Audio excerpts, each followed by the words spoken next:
The most important thing is your mind. Make no mistake about that. Right now, the only thing that is holding you back, I promise you, and whatever excuse you're telling yourself, it's bull. The only thing that's holding you back is the way that you think about yourself and the world. That's it, flat. You have not built the mechanisms in your mind that you need to free yourself from the matrix. And boys and girls, the matrix has you. Who knows David Foster Wallace? This is water. In the talk, what he makes clear is the fish is the last one to realize that it's in water. Think about it from a human perspective. We had to discover air. We had to discover gravity. They're so ubiquitous, you literally don't see them. You take them for granted as just being there. And that's how people take their belief system. Right now, you think you're capable of certain things and incapable of others, and that is your water. As you think, so shall you be. 7 little words that I think are perhaps the most important things that we can learn and master in our lives. This old proverb notion that I become what I think about all day long. And once you know that what you think about is what expands, you start getting real careful about what you think about. You don't allow your thoughts to be on anything that you don't want, or that you wouldn't want to have manifest or show up for you in your life. It's what goes on between this ear and this ear and in our hearts that determine our lives out there. There's no world out there except what's going on here. So the people that say, I can't afford it, I can't do this, I can't get to college, the rich are evil, I choose not to participate in that. And that's one thing people could change today. Correct. Right now is that dialogue in their head. Stop saying the word can't. I can't. Right. So how can? How can I? Especially as in, I can't afford it, how can I afford that? Right. Because that opens them up to looking at it as an investment to a greater future.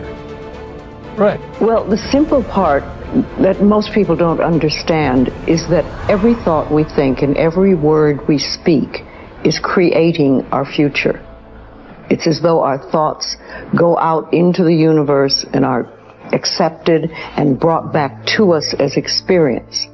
Now that is a very simple thing, but most people don't get it. They don't understand it. They've never heard it before and they think it's ridiculous. But if you can really accept the fact that every time you think a thought and every time you speak a word, you are literally painting your future, making your dinner, whatever you want to call it. You are creating, and you're creating your own life. And this is simple, but it's not easy to accept. But once you accept it, then you can start deliberately creating what you want in your life. And you begin to be aware of what you don't want in your life and how you are contributing to it. You've got to ask yourself, what's your why? What motivates you? What pushes you? What drives you? And if that thing is internal, if nobody has to call you, if nobody has to prod you, if nobody has to reward you, if nobody has to give you anything, if you are self-motivated and self-regulated, you can have it, you can be it, you can do it. The first thing you want to think about is switching from negativity to positivity. So many people get caught up in focusing on what they don't want to happen in their future, but they start living almost in constant fear of what could go wrong and what won't work out. And when we come from this place of, well, I don't know if I put myself out there, it's not going to work out, and then I'm going to get made fun of, and then I'm going to be embarrassed, and then I'm going to be stressed, and no one's going to love me. And then we go in this rabbit hole and this kind of cycle of fear and anxiety, and that is not how you attract good things in your life. You can't start from your way of being of negativity and fear and expect to attract beautiful things in your life. So we need to eliminate the negative self-talk, and an environment that's easy to get stuck in sometimes can be the negative self-talk. And there's so much negativity in the world, and if you don't actively work to shift your focus, to shift your thoughts in your mind, that negativity will consume you. You have a choice. Do you want to spend your life deciding what you want and what you don't want, and then chasing it outside? Or do you want to sit there and work inside to realize all I really want is the joy and the love, and if I stay open, I can have those. I don't need outside conditions to keep me open. So I make a very important point, because in spirituality it gets mixed up. Spirituality is not about renunciation. There is no renunciation. Renunciation says, I've decided what it is that will make me happy, and I'm not going to do it. Well, that sounds rather absurd, right? Spirituality says, it was stupid of me to decide what will make me happy instead of being happy with life, instead of being grateful and turned on by all of the amazing things that are happening in front of me and all the past experiences I got to have. Why don't I just enjoy all that and then come into life filled with love, filled with joy, and give the whole of my being to the moments that are unfolding in front of me? That's what spirituality says. So it's not about renunciation. It's not about things are wrong and things are right. It's about understanding that you did this. You did this with your mind.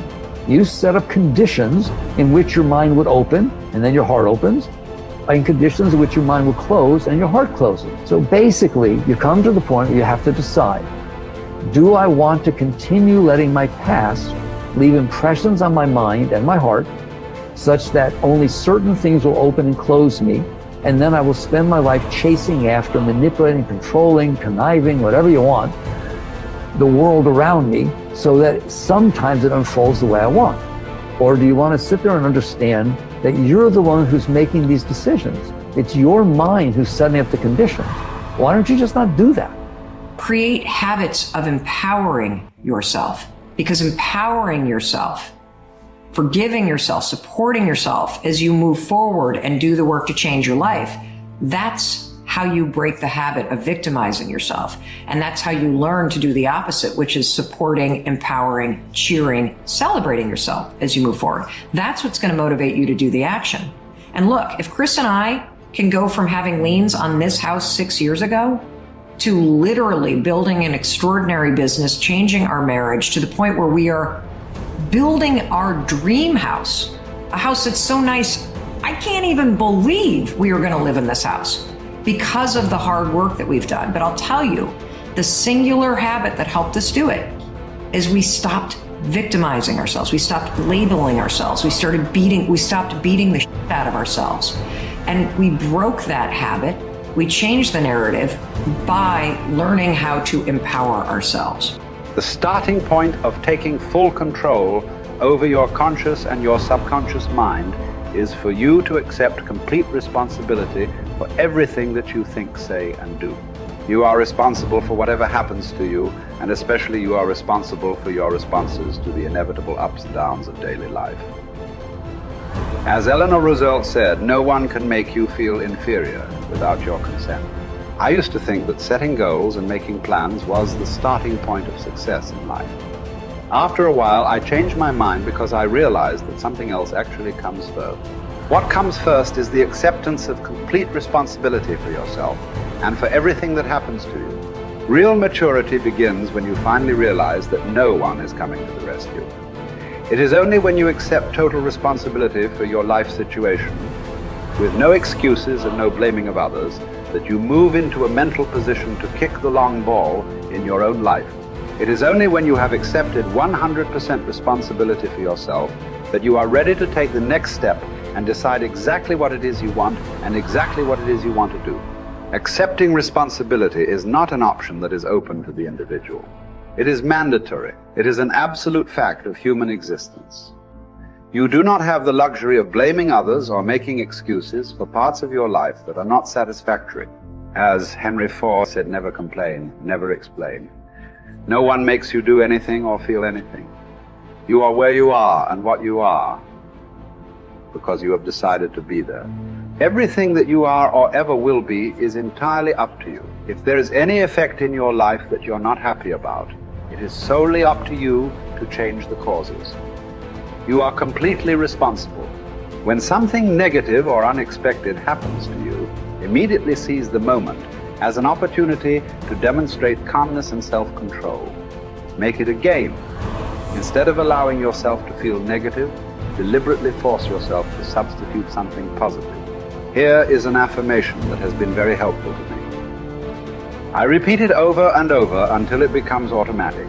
In almost every situation, when something goes wrong, I immediately catch myself by saying, every situation is a positive situation, if viewed as an opportunity for growth and self-mastery.